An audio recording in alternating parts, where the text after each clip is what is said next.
I believe many of you have seen this video. Like, first things first, in this entire video, I did not notice the presence of a security personnel. Maybe the CCTV did not capture the person that is attached to that ATM.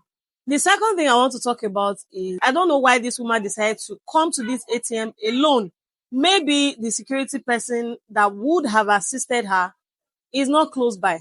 Now, this format that this lady used is a normal format. I know that many people are aware of this particular format, but people are still falling for it every day. Now, these people, they are usually a syndicate. They come in groups. If that lady was not successful with her operation, somebody else would have tried, another person would have tried with different victims of that ATM. So if you know smart, you go for MAGA. It's just like that. Now, I'm not saying anything about those other people in the video. I'm just saying that they come together, they work together. All of them, they will hold a level 1 ATM card. They usually do not have names. They just hold it from different banks and then they swap it. So whoever is not smart will fall victim. That's what they take the run am. And I must also commend this bank. I don't know this bank. I don't know what bank ATM this is, but the CCTV footage is top notch. Their camera is so good. It's not looking like a CCTV footage. It's just looking like a normal camera. Now, to the main question of my video, how did this lady manage to swipe 2 million naira away from this victim's account? Your guess is as good as mine. He must have used a POS terminal to quickly consummate this transaction, because there's no way ATM card would have dispensed that amount in a short time.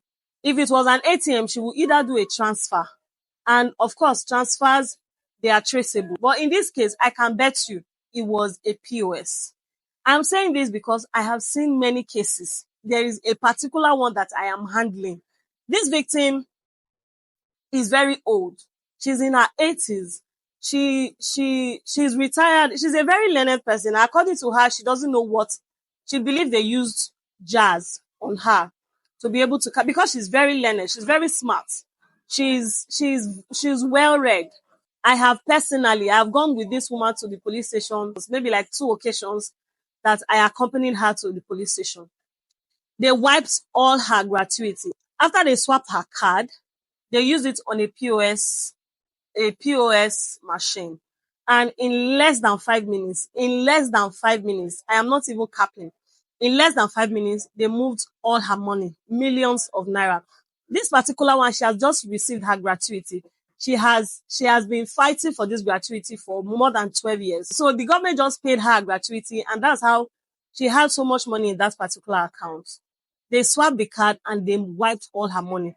Now, I said I am very interested in this particular case, so I followed it up, and I have been following it up. Lawyers are involved, the police is involved, and it's been like over a year. It's been over a year, no solution. Now, every time I talk about POS, many of you think that I'm attacking them, or maybe I don't like POS, or maybe I don't want their progress. This is one of the reasons that I talk about POS the way that I do. Can we not have a system where POS cannot do more than a certain amount? I'm even happy with this 100,000 naira cap that CBN has placed on POS. I really pray it stays. I pray it stays. So many people are losing money to POS. So many people, too many Nigerians are losing money through POS gateway. And it's not fun. And even recently again, on my page, I narrated the ordeal of a woman. And many of you said, this is Nigeria, so they should just count it as part of their losses. How many more people are we going to leave? How many more people are we just going to let lose money like that? It is easy to say that we should just forget it when it's not connected to you. When it is not affecting you directly, it's easy for you to say.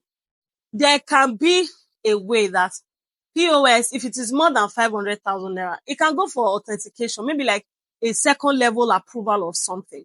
Now, this will buy time for the victim. For example, they took somebody's ATM card now, and maybe they are trying to initiate a transaction of 500,000.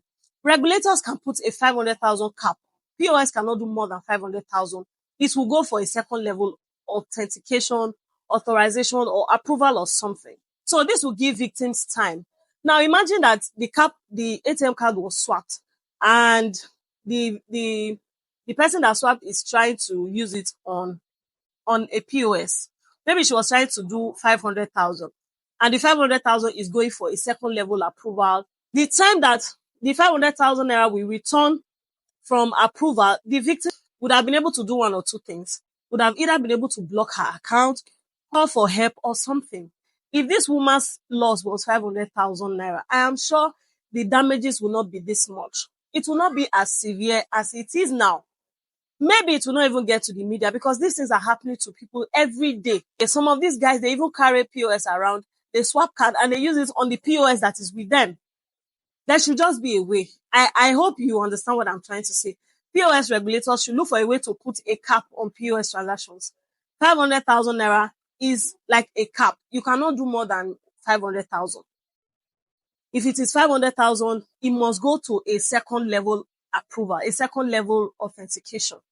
This will give the victim time to call for help, to block account, to do other things that will help the victim. Even if you are going to do 2 million, let it go through approval processes, like different stages of approval before it is approved. Until I see you again, this is Flora, a digital banker. God bless you.